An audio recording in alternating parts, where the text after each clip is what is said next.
당시 공장제 고대 노예제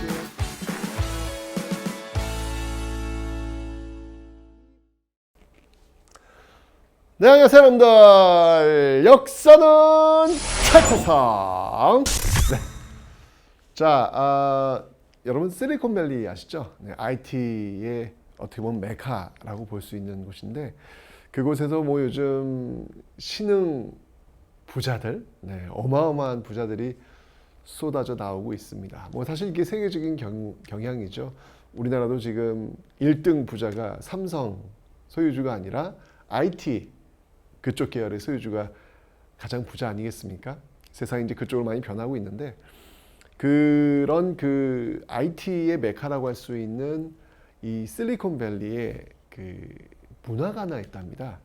그 문화가 뭐냐면 Pay it forward. Pay it forward. 이 Pay it forward의 뜻은 뭐냐면 뭔가 지불한다는 얘기잖아요, 그죠? 예, 뭔가 지불한다는 얘기인데 그런 거래요. 자신이 받은 감사를 다른 사람들에게 나누어 주는 문화. 이걸 Pay it forward라고 합니다. 굉장히 건강한 문화인 것 같아요. 예, 그저 나 혼자 잘 살기 위한 어떤 그런 것들이 아니라 내가 받은 만큼 성장했으니까 그만큼 또 누군가에게 도움을 준다라고 하는 거. 물질적 도움뿐만 아니고요. 어떤 생태계를 구축하는 데 있어가지고 서로 도와주고 도와주는 어떤 그런 모습들, 또 성장을 또 하는 데 있어가지고 투자를 해주는 어떤 그런 모습들, 이런 것들이 아주 유기적으로 이루어지고 있답니다. 그런 것 같아요. 그냥 이게 그냥 가장 기본적인 어떤 마인드인 것 같아요.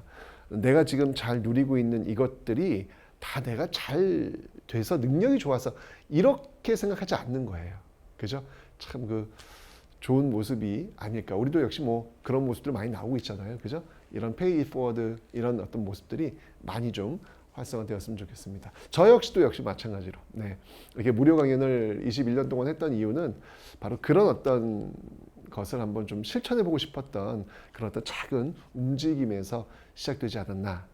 큰별쌤의 Pay It Forward 출발합니다.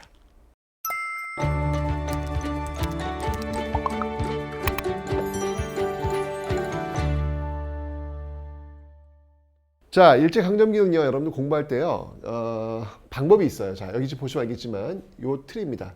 요 틀을 좀 여러분들 반드시 좀 기억을 해 주셔야 돼요. 일제강점기는 어렵지 않습니다. 뭐, 여러 가지 어떤 비슷한 어떤 그 단체들이 등장은 하긴 하지만, 그거 몇 개만 기억하시면 되고요. 전반적으로 문항 자체는요, 어렵지 않고 쉬워요. 네. 일단 이 일제강점기를 공부할 때 그 틀은 어떻게 되냐면, 나누세요. 일단 시기를요.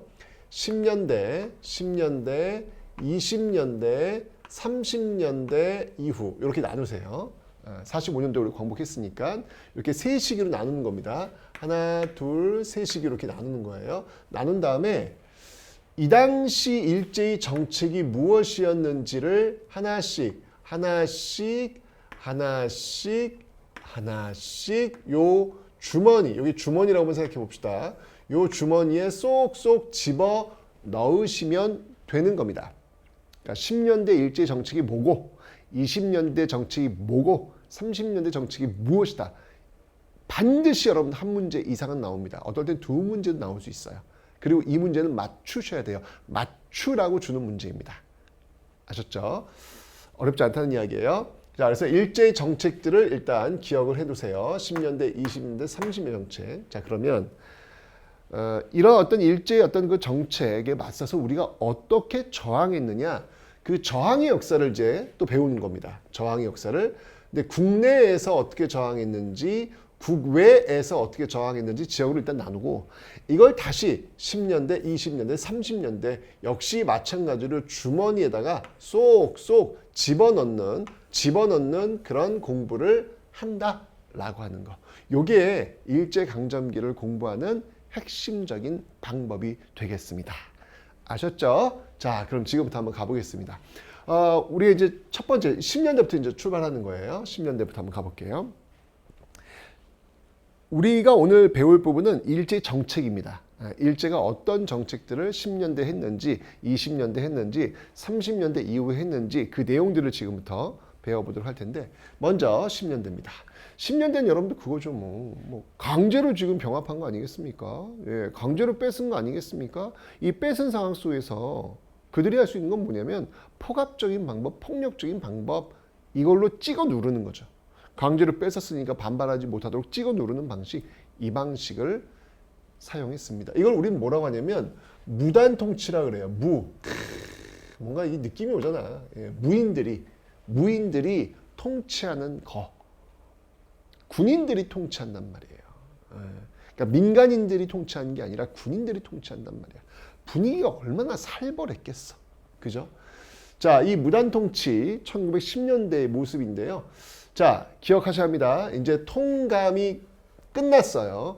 1905년 을사늑약으로 통감이 이후에 부임이 되었는데 이제 식민지가 되면서 총독이 부임을 합니다. 이제 통감 대신 총독으로 키워드예요. 키워드 여러분들. 총독이라는 단어가 나오면 이건 무조건 일제강점기가 되는 거예요. 통감이라는 키워드가 나오면 을사늑약 이후가 되는 거고요. 그래서 이 분기점을 꼭 해 주셔야 합니다. 1910년대를 기점으로 해서 이렇게 나뉘게 됩니다. 자, 그런데 이 총독이 어떤 사람이 되냐, 자격이 뭐냐, 오로지 군인이에요. 그러니까 무관이란 말이에요. 무단 통치 나온 어떤 그 배경인 걸 아시겠죠, 여러분들? 군인이 통치한단 말이야. 분위기 살벌했겠죠? 이 총독을 도와주는 사람들이 있어요.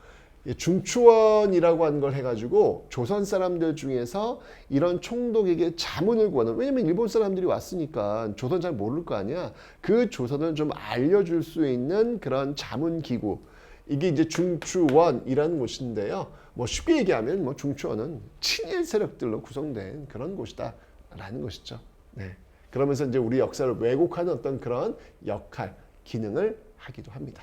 자, 어쨌건 이렇게 총독을 도와주는 조선인들로 구성된 중추원이라는 곳도 있다. 자, 그런데 이 1910년대를 핵심적으로 보여줄 수 있는 키워드라고 한다면 이거죠. 헌병입니다. 헌병경찰. 이게 지금 군인들이 다스리는 시대란 말이에요. 그럼 여러분들 경찰과 헌병의 차이가 뭔지 아세요? 경찰과 헌병. 경찰은 민간인들을 대상으로 하고 헌병은 군인들을 대상으로 합니다. 근데 지금 이 군인이 다스리니까 당연히 통치하는 스타일도 헌병들을 앞세워서 하겠지요. 거의 군인의 나라, 군대나 마찬가지인 거예요. 그래서 헌병들이 경찰의 역할을 대신하고 있습니다. 자, 이들 헌병은요, 직결처분권이 있습니다. 직결처분권이 있어가지고 이 직결처분의 어떤 과정 속에서 태형이 주어집니다. 여러분들 1910년대 키워드 정말 시험에 많이 나온 게 헌병과 태형이라는 키워드예요. 여러분들 이건 정말 시험에 많이 나옵니다. 1910년대를 아주 상징적으로 보여주고 있는 키워드. 때린다고요. 근데 중요한 건 뭐냐면 이 때리는 게 오로지 한국인만, 일본인들은 적용이 안 돼. 이러면서 무슨 내선일체래, 이러면서 무슨 조선과 일본이 똑같아, 이렇게 명백히 차별을 하면서 말도 안 되는 이야기를 하는 거지 뭐. 그죠? 왜 한국인은 맞아야 되는데, 일본인은 안 때리고 왜 한국인만 맞아야 되는데, 이런 것들이 아주 횡행했던 그런 시대가 바로 1910년대였습니다. 찍어 누르니까요, 당연히 언론 출판 집회 결사 자유 없지요. 없습니다. 그러면서 심지어 학교에는요, 칼을 찬 교사, 이것도 굉장히 잘 나오는 키워드입니다. 칼을 찬 교사가 등장을 합니다. 칼찬 교사. 자, 그래서 이 칼찬 교사의 모습들도 있었고요. 교육차별은 뭐 아까 여기 태형에서도 보이고 있잖아요. 근데 학제에서도 이 초등학생들 교육이 지금 이제 우리 몇 년이에요? 6년이죠. 6학년까지잖아요. 일본인도 이때 6학년이었어요. 6년이었어요. 그런데 조선인들은 4년밖에 안 해요. 이것도 말이 안 되잖아. 아니, 때리는 것도 한국인만 맞고, 그리고 조선인들은 4년만 공부하라는 거야. 왜? 목적이 있지. 더 이상 공부할 필요 없다는 얘기예요. 통치하는 데서 간단한 건 뭐냐면 그저 읽고 쓰고 계산하는 정도면 충분히 통치가 가능하다고 본 거죠. 더 많이 배우면 머리까지 기어 올라오니까 그럴 필요 없다라고 일본인들은 인식하는 거예요. 이 두 개에서 보시면 알겠지만 이건 철저히 차별에 의해서 운영되고 있다. 어디 그 앞에서 내선일체니 조선이 일본이 갔더니 이런 얘기 자꾸 그냥 얘기합니까? 말도 안 되는 소리 지금 정책에 보이고 있는데. 그죠? 자, 이런 식으로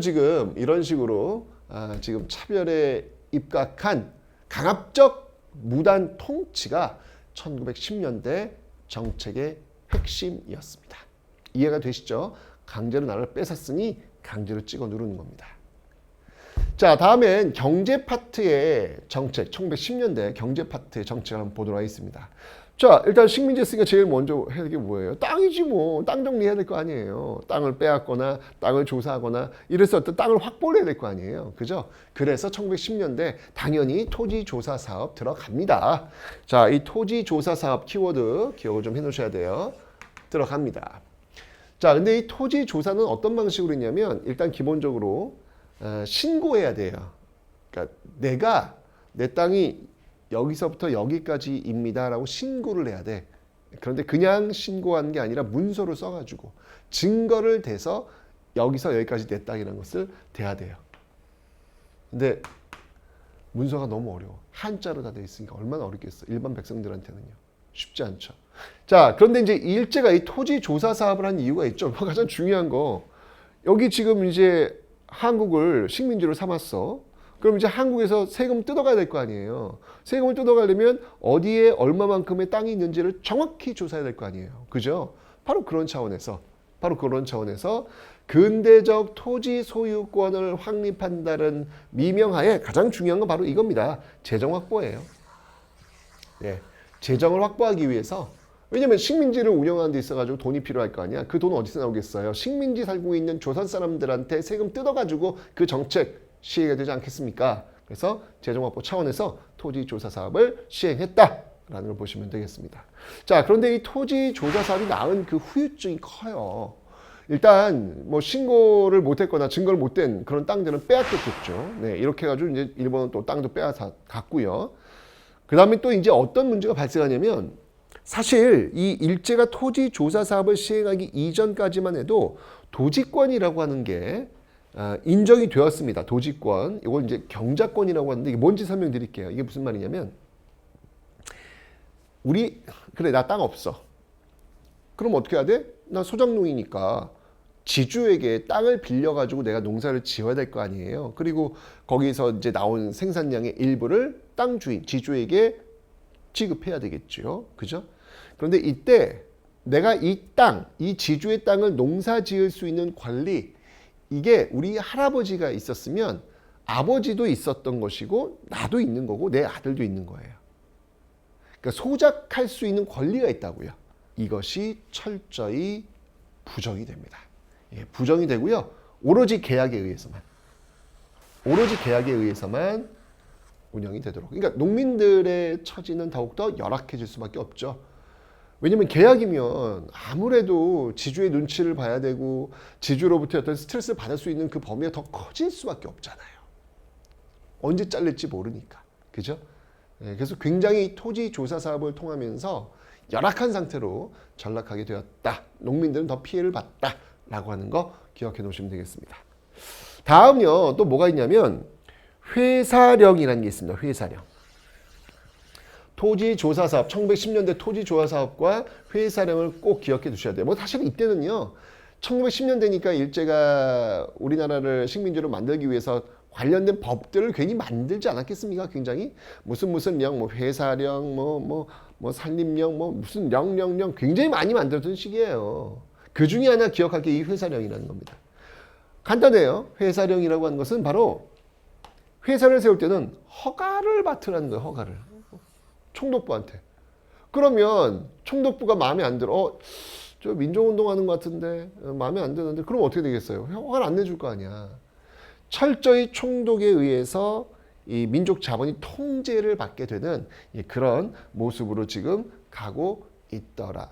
자연스럽게 민족 자본이 성장할 수 있는 그 힘을 빼앗기게 되는 그런 결과를 가져오게 된 것이죠.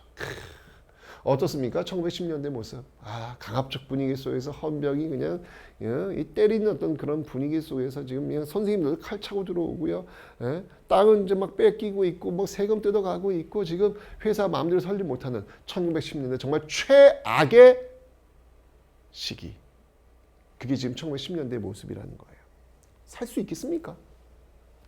결국은 빵 터지게 되는 것이죠. 그게 바로 이 1910년대 마지막 끝자락에서 나타나게 되는 1919년 3.1 운동이 되는 것이죠.